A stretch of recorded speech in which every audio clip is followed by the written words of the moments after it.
맞아요. 예, 그 부분에 대해서 그 법제사법위에서 국정감사 7월 3일날 2014년도 7월 3일날 있었던 그 법제사법위에서 물어봤어요. 당시 황교안 법무부 장관한테. 그러니까 법무부 장관이 뭐라 하냐면 그 정치인이 연루돼 있다는 얘기는 지금까지 자기는 한 번도 듣지를 못했다고. 뉴스에 그렇게 막 빵빵 터지고 그랬는데 자기는 그런 얘기를 전혀 듣지 못했다고 하면서 그런 부분에 대해서 전혀 수사할 계획이 없다고 이제 딱 아예 못을 박아요. 예, 그래서 이제 황교안 말처럼 뭐 유병헌 정관계 로비 관련돼서는 수사조차도 되지 않았던 부분을 알 수 있고요. 하나 좀 어이없는 게 2014년도 7월 9일날 그 세월호 국정조사예요. 여기서 이제 권성동 의원이 뭐라고 하냐면 유병헌은 검거를 이제 오랫동안 못하고 있었잖아요. 근데 검경 그 인력을 동원해서 이제 군대까지 동원을 했는데 그럼에도 불구하고 왜 그 구속을 못하는데 그 이유가 혹시 어디 있다고 생각하냐고 물어봐요. 이제 법무부 황교안 장관, 그 황교안 법무부 장관한테. 그 황교안이 뭐라고 하냐면 위원님께서도 잘 아시다시피 사실은 우리가 감청 방법을 제대로 원활하게 사용하기 어려운 그런 수사 방법상의 문제가 있고 또 이 경우에는 종래의 도피범들과 달리 유병헌을 도와주는 많은 조력자들이 있습니다. 그러니까 조력자들이 많고 휴대폰 감청을 못해서 지금 유병헌을 못 잡고 있다는 얘기를 해요. 그러니까 권성동 의원이 검찰이 이제 검거하지 못하는 원인 중에 제일 큰 원인이 휴대폰에 대한 감청법이 없기 때문이라고. 하면서 유병헌이나 뭐 유병헌 그 도피 행각을 돕는 그 주위의 조력자들 휴대폰 감청이 가능했다면 벌써 유병헌 검거했을 거라고 하면서 국회에서 이런 뭐 큰 사고가 터지거나 아니면 뭐 중대 범죄, 살인 뭐 유괴 이런 게 이제 일어날 경우에 사람들 검거를 좀 쉽게 하기 위해서 휴대폰 감청법을 꼭 통과를 시켜줘야겠다고 권성동 의원이 얘기를 합니다. 그러니까 황교안이 뭐라고 하냐면 수사의 효율성 또는 뭐 신속한 검거를 위해서 휴대폰에 대한 감청이 꼭 필요하다고. 그래서 이 부분이 꼭 해결이 됐으면 좋겠다고 얘기를 해요. 감청이 안 돼서 유병헌을 못 잡았다고 얘기를 하는 게 이게 말이 되나요? 근데 기억하시겠지만 그때 왜 뭐 송치제 치고 가거나 그러면 내비게이션 그 휴대폰까지 다 했잖아요. 예, 그리고 뭐 유대균이 뭐 서초구 언남초등학교에 왔다 갔다 한다는 얘기를 듣고 또 언남초등학교를 친 뭐 내비게이션이나 이런 걸 3개월 동안 다 조사를 했어요. 그러니까 굳이 이게 아니더라도 해가지고 다 예, 조사를 했거든. 뭐 송치골 가든 송치제 휴게소 해서 한참 시끄러웠던 적이 있었는데 자기들은 뒤에서 이제 스마트폰이나 내비게이션 같은 거 다 감청하고 확인할 거 다 확인하고 난 다음에 일어난 국정조사였는데 이렇게 얘기를 하는 거예요. 감청이 지금 안 돼서 유병헌을 잡을 수가 없다고. 그런 얘기를 해서 좀 어이가 없어서 말씀을 드리는 거고요.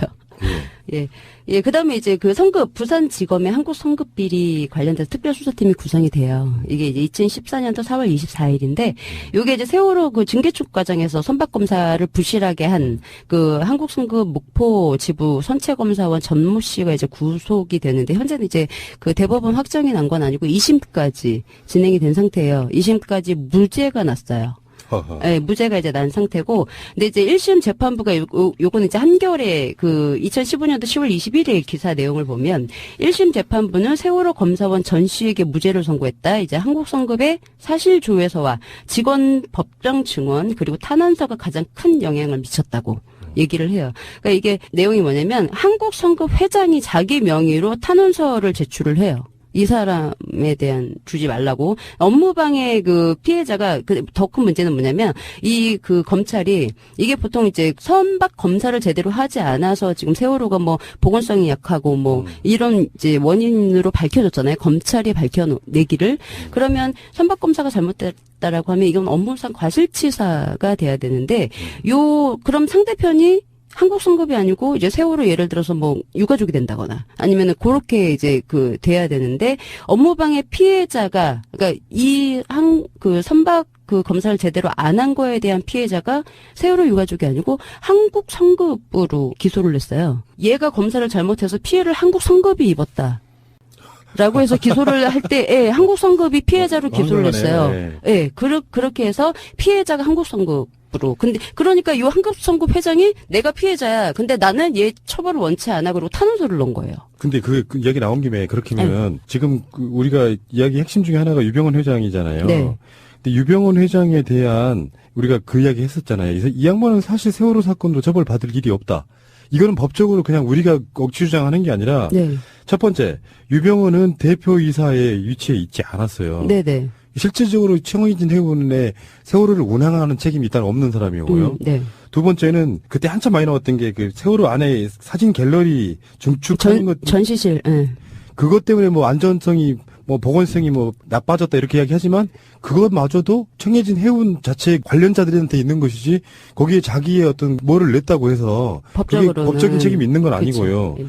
세 번째가 그건데 세월호 안전관리의 그 의무가 네. 선원이나 선장 이런 사람들한테 있는 거지 네. 그 대주주한테 있는 건 아니잖아요. 그렇죠. 그러면 어떤 것도 유병헌 회장한테 어떤 책임이 있다고 볼 수 없는 것이거든요. 똑같아요. 지금 그 한국성급의 그 직원도 마찬가지인 거고. 네. 근데 뭐 보통 이제 그 그러니까 선원을 조사를 하다 보면 구호 책임이 있었으니 근데 먼저 탈출을 했으니 그럼 선원 먼저 조사할 수 있어요. 수사할 수 있어요. 그러면 선원에 대한 안전교육을 니네 얼마나 시켰니? 1년에 뭐 몇 번이나 시켰니? 조사를 하다 보면 당연히 그 선사를 조사를 하겠죠.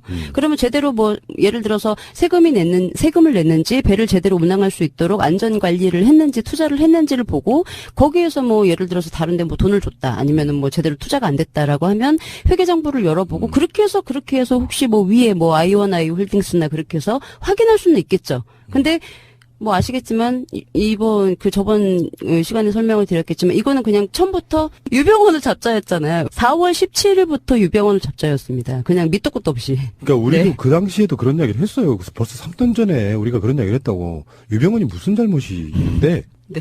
그게 그 의혹을 제기했던 게 뭐냐면 그 당시에 네. 유병헌은 잡혀봐야 사실상 구속도 못 시킨다. 국민적인 재판은 될 수 있지만 그렇죠. 법적으로 무슨 잘못이 있는지를 그 없는 상태에서 검찰이 네. 그 유병헌은 제가 봤을 때는 그런 부분이 있어요. 도망가야 될 이유가 없었다.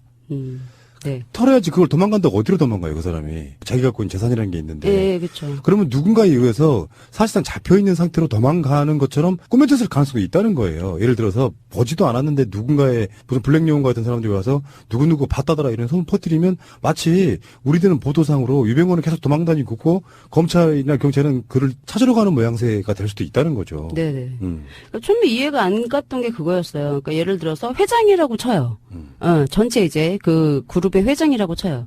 그 재산이 없는 거는 아니잖아요. 그러면 어느 회장의 배가 침몰이 됐다고 해서 그 보통은 엄청나게 빵빵한 변호사를 사서 재판을 하죠. 이렇게 도망가서 자살하는 재벌 총수가 어디 있겠어요. 맞습니다. 예, 저는 그게 너무 이해가 처음에 주인이라고 하면 아니 그러면은 정관예우하는 판사나 뭐 이런 검찰총장 출신의 변호사들 빠방하게 해서 다 재판한단 말이에요.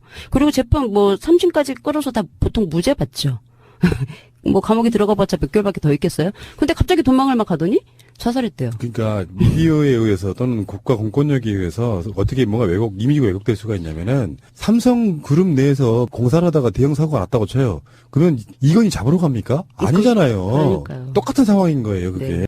라고 해서 기소를 할 때, 예, 한국성급이 피해자로 기소를 했어요. 네. 예, 그렇게 해서 피해자가 한국성급으로. 근데, 그러니까 요 한국성급 회장이 내가 피해자야. 근데 나는 얘 처벌을 원치 않아. 그러고 탄원서를 넣은 거예요. 근데 그 이야기 나온 김에 그렇게면 지금 우리가 이야기 핵심 중에 하나가 유병헌 회장이잖아요. 네. 근데 유병헌 회장에 대한 우리가 그 이야기 했었잖아요. 이 양반은 사실 세월호 사건도 처벌받을 일이 없다. 이거는 법적으로 그냥 우리가 억지 주장하는 게 아니라 네. 첫 번째, 유병헌은 대표이사의 위치에 있지 않았어요. 네네. 실질적으로 청해진 해운의 세월호를 운항하는 책임이 일단 없는 사람이고요. 네. 두 번째는 그때 한참 많이 나왔던 게 그 세월호 안에 사진 갤러리 중축하는 것 전시실, 예. 그것 때문에 뭐 안전성이 뭐 보건성이 뭐 나빠졌다 이렇게 이야기하지만 그것마저도 청해진 해운 자체 관련자들한테 있는 것이지 거기에 자기의 어떤 뭐를 냈다고 해서 그게 법적으로는. 법적인 책임이 있는 건 아니고요. 그쵸. 세 번째가 그건데 세월호 안전관리의 그 의무가 네. 선원이나 선장 이런 사람들한테 있는 거지 네. 그 대주주한테 있는 건 아니잖아요. 그렇죠. 그러면 어떤 것도 유병헌 회장한테 어떤 책임이 있다고 볼 수 없는 것이거든요. 똑같아요. 지금 그 한국성급의 그 직원도 마찬가지인 거고. 네. 근데 뭐 보통 이제 그 그러니까 선원을 조사를 하다 보면 구호 책임이 있었으니 근데 먼저 탈출을 했으니 그럼 선원 먼저 조사할 수 있어요. 수사할 수 있어요. 그러면 선원에 대한 안전교육을 니네 얼마나 시켰니? 1년에 뭐 몇 번이나 시켰니? 조사를 하다 보면 당연히 그 선사를 조사를 하겠죠. 그러면 제대로 뭐 예를 들어서 세금을 냈는지 배를 제대로 운항할 수 있도록 안전 관리를 했는지 투자를 했는지를 보고 거기에서 뭐 예를 들어서 다른데 뭐 돈을 줬다 아니면은 뭐 제대로 투자가 안 됐다라고 하면 회계장부를 열어보고 그렇게 해서 혹시 뭐 위에 뭐 아이오나이 홀딩스나 그렇게 해서 확인할 수는 있겠죠. 근데 뭐 아시겠지만 이번 저번 시간에 설명을 드렸겠지만 이거는 그냥 처음부터 유병원을 잡자였잖아요. 4월 17일부터 유병원을 잡자였습니다. 그냥 밑도 끝